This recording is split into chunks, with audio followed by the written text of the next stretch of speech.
Good day everyone, I am Madelyn Dimson together with Ms. Jade Rulona presenting to all of you Chapter 9 entitled Managing the Impacts of Tourism. Join us in discovering and having a deep understanding of this topic while having fun. In this presentation, we're going to discuss with you the process of tourism impact management as well as the options for managing tourism impacts. This chapter will also explore the strategies of various impact avoidance, minimization, mitigation, and various compensatory mitigation. Aside from that, we will provide examples of tourism impact indicators. So let's start. Next slide. The tourism impact management process refers to assessment, monitoring, evaluation, mitigation of impact. Impact assessment aims to identify potential changes a tourism project may bring to a location and implement interventions to prevent negative impacts. The assessment should consider the environmental, social, and economic aspects of tourism to ensure its sustainability. There are legal basis requirements for the tourism impact assessment. Next slide. Relevant to the environmental impact is PEISS. The question is, what does PEISS stand for? The correct answer is B. Philippine Environmental Impact Statement System. The PEISS was established in the year 1978 by Presidential Decree No. 1586, wherein its purpose is to have harmonious balance between growth in socio-economic and protection of the environment. It strives for economic growth while simultaneously protecting natural resources. Next slide. Under the PEISS is the ECP or Environmentally Critical Project. ECP is needed to secure an Environmental Clearance Certificate or ECC just in case that those projects may have a high potential of damaging impact on an ECA or Environmentally Critical Area. The next slide are the examples of ECPs or Environmentally Critical Projects. There are mining, roads and bridges, golf courses, international and domestic airports, and any other projects or program that has a high potential negative effect on the environment. Next are the examples of ECAs or Environmentally Critical Area. As you can see, based on these examples, ECA refers to those designated areas that are known for their environmental sensitivity, wherein crucial environmental impact is possible and expected if particular proposed projects or programs are developed or implemented within it. So next slide. Before granting the Environmental Clearance Certificate or ECC, the Department of Environment and Natural Resources or DENR is doing an evaluation of the EIA. The next question is, what does EIA stand for? The correct answer is A. Environmental Impact Assessment. So, EIA is a procedure wherein the environmental effects of a certain project or program during construction up to abandonment are being evaluated and predicted. Next slide. What does SIA stand for? The correct answer is C. Social Impact Assessment. Next slide. The SIA is a process wherein the social impacts of industrial projects are being identified and managed.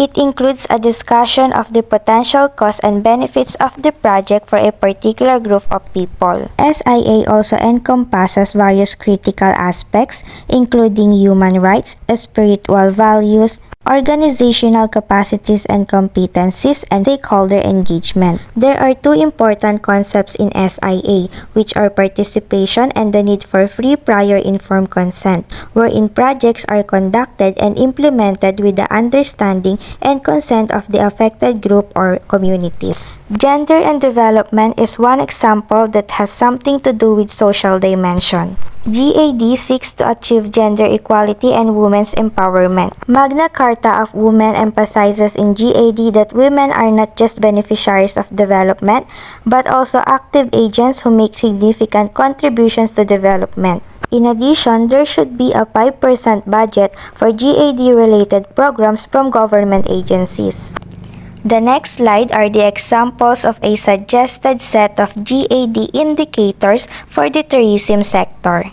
These examples examine and analyze gender equality in the tourism sector and entrepreneurship across various aspects such as leadership development, systems improvement, enterprise development, and capacity building programs. Next slide.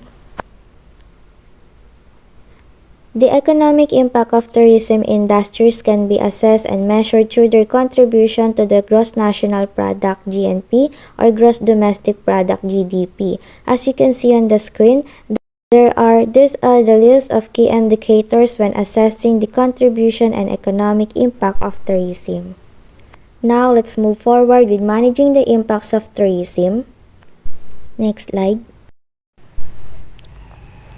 Local governments and tourism enterprises can effectively manage tourism impacts through various strategies, including prevention, avoidance, maximization, minimization, and mitigation. However, before implementing any actions, it is important to have an awareness of the potential impacts of tourism and conduct a thorough assessment of its scope, scale, distribution, and duration. Next slide. Tourism can potentially create an economic, environmental, social, and cultural impact. Here are the options that can help in managing those impacts sustainably. Option 1 is about restricting tourism development. This is particularly to those sensitive environments such as nature reserves, ancestral lands of indigenous communities, and areas prone to hazards. Option 2 refers to controlling and limiting the number and activities of tourists, which can help to minimize the negative impacts on the environment and local communities. One example of controlled tourism is when the COVID-19 pandemic happened, wherein swab testing, online bookings, and any other health and safety protocols were implemented. Additional examples are North Korea's enclave tourism and Bhutan's requirement for pre-booked tours with a daily fee per day. Option 3 emphasizes the maximization of economic benefits of tourism through the promotion of mass tourism. It involves attracting more visitors, extending their stays, and offering a variety of products and services to spend their money on. However, this option can also lead to negative outcomes for society and the environment, such as prostitution and environmental damage if too much focus is placed on the economic dimension of tourism. Lastly, option 4.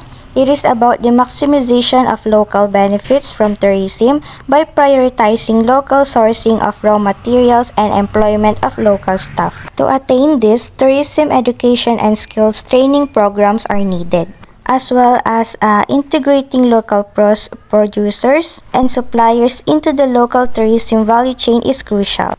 Targeting domestic Filipino travelers can further boost local economies and of course spreading economic benefits more widely compared to foreign visitors, as Filipino tourists prefer to patronize the tourism local businesses and products.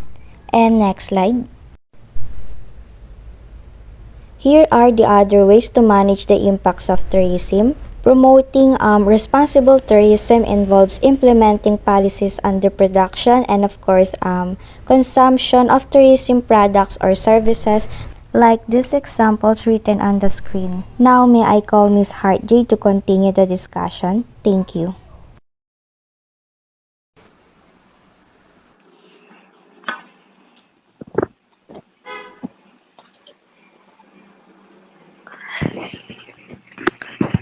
It's an action which refers to avoid or preventing the consequences of a particular event. And the answer is avoidance. Negative impact avoidance strategies to prevent the occurrence of negative impact on a destination One of the basic steps is for LGUs to enforce the guidelines for selecting sites and contracting tourism facilities. Local LGUs can implement the following negative impact avoidance strategies.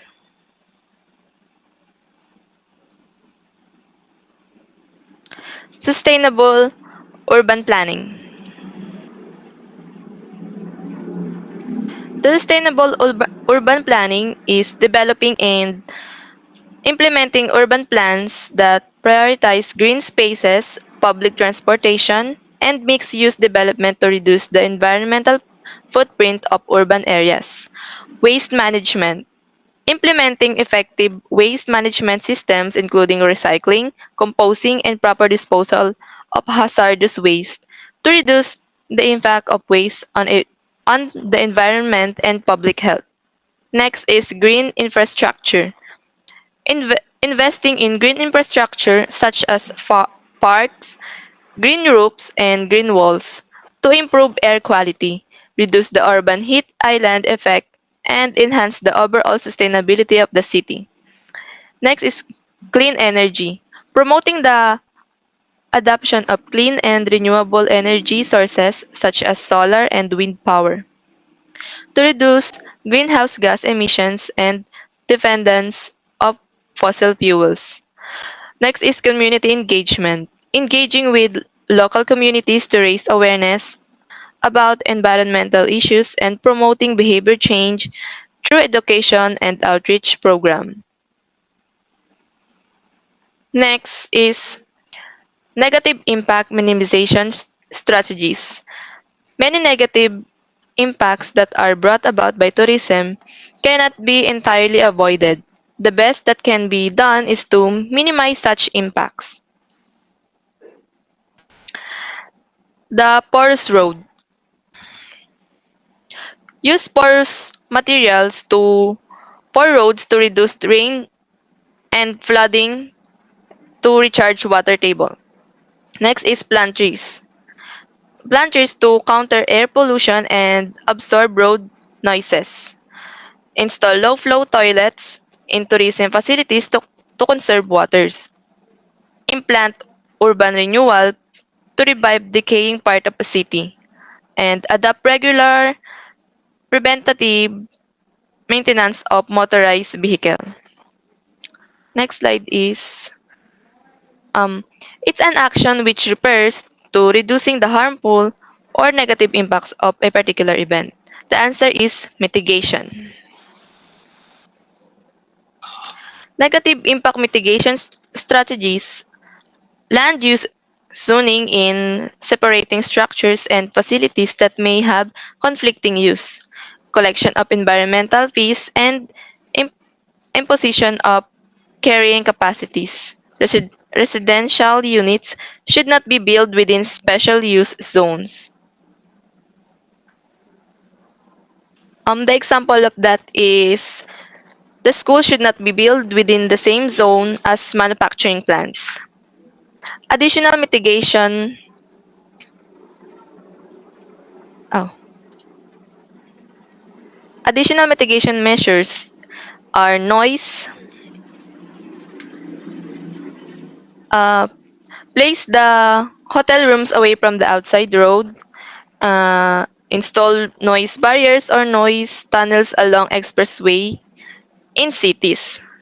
Forward light is ban intense headlight or on cars and minimize the use of spotlights and decorative lights.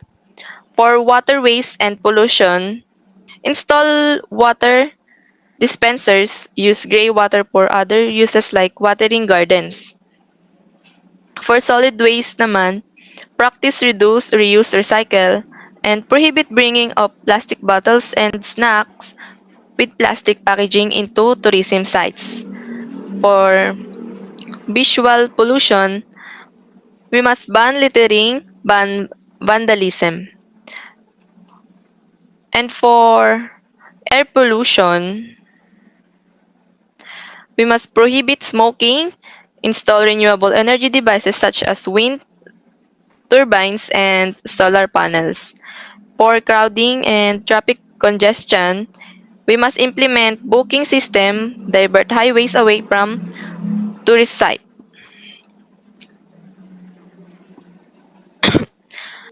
Types of compensatory mitigation strategies.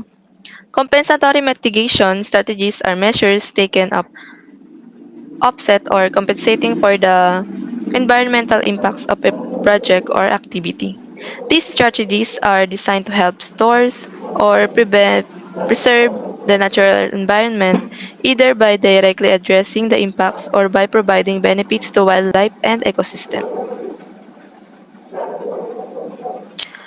For example, is habitat restoration involves restoring damaged or degraded habitats to their natural state, either through natural regeneration or active intervention.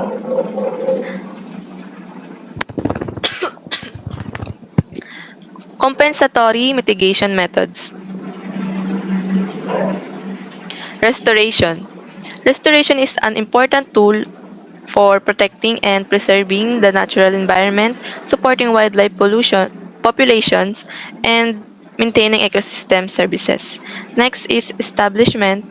Establishment is an important tool for creating new ecosystem, habitats, or landscape that can support wildlife population, maintaining ecosystem. Next is enhancement. Enhancement helps to improve the functionality, sustainability, and environmental benefits of ecosystem, habitats, and landscape. Next slide is tourism impact indicators. Indicators are variables that provide a measure of the environmental, economic, and social health of tourist destinations. They are the equivalent for vital signs for human health, like blood pressure, pulse rate, body temperature. Examples of indicators of tourism economic impacts. Contribution of tourism to the gross domestic product or GDP.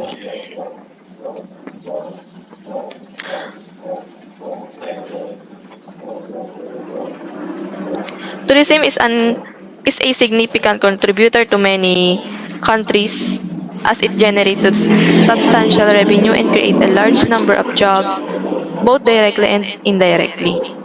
For contribution of tourism to total employment, the contribution of tourism employment, tourism destination can work toward maximizing the employment benefits of tourism.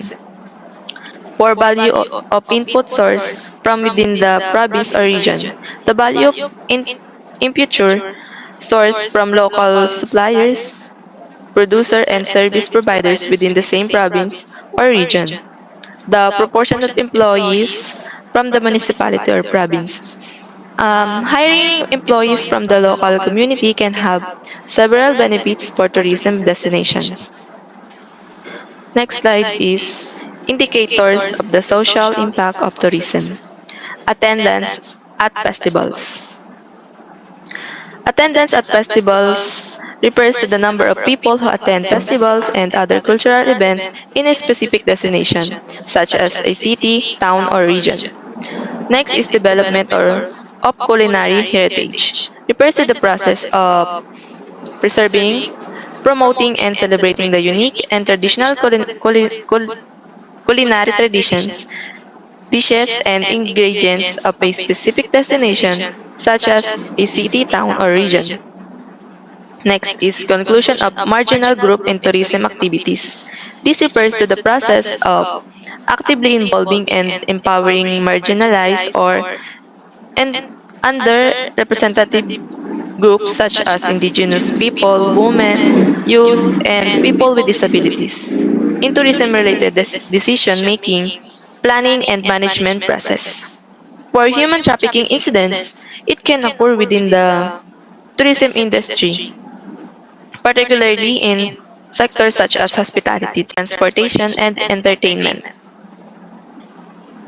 Next slide is the example of indicators of tourism environmental impacts. Water acidity. Water acidity refers to the measure of how acidic or alkaline water is, based on its pH level. For amount of solid waste collected, the amount of solid waste collected refers to the quantity of solid waste that is collected and disposed of in a responsible manner, such as through recycling, composting, and proper landfilling. Next is surface temperature. Surface temperature refers to the average temperature of the Earth's surface, including the land and water, as measured by satellites, weather stations, and other monitoring systems. Next is water turbidity. Water turbidity refers to the measures of how cloudy or clear water is, based on its ability to transmit light through it.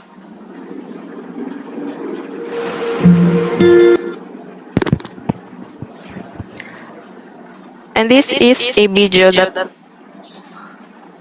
we can watch.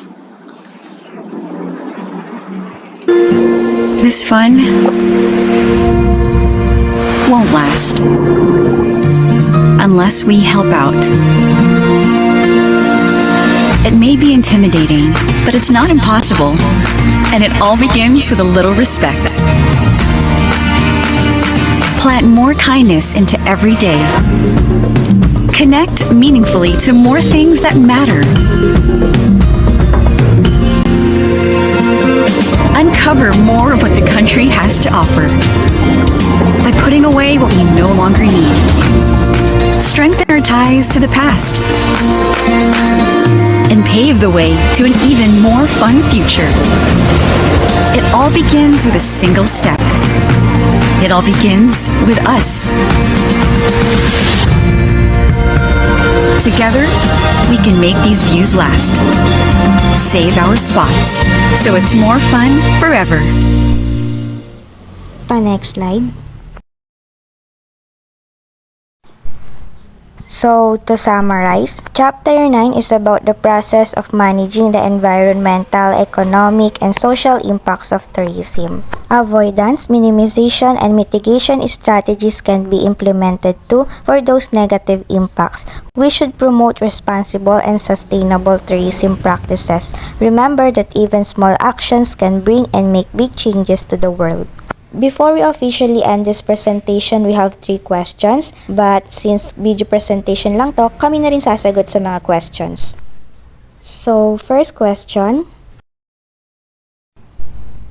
Why do you think managing the impact of tourism is crucial? For me, managing the impact of tourism is crucial to avoid or mitigate those unwanted effects that a tourism-related project may bring, and of course, to ensure a sustainable future for the next generation. Second question. What is one example of minimizing the negative effects of tourism? Miss Hart? My answer is ecotourism is one type of tourism that takes into account conservation and the welfare of local communities while also involving the opportunity for a tourist to learn and appreciate nature. Last question. What one important lesson have you learned from Chapter 9? For me, isang mahalagang lesson na natutunan ko ay yung pag-include and pag-promote ng responsible and sustainable practices para mas maayos nating ma-manage yung environmental, economic, and social impact ng tourism. So, last slide. Once again, we are Group 9 presenting to all of you Chapter 9 entitled Managing the Impacts of Tourism. On behalf of my group, I would like to thank you all, especially Ma'am Jasper, for listening. Thank you.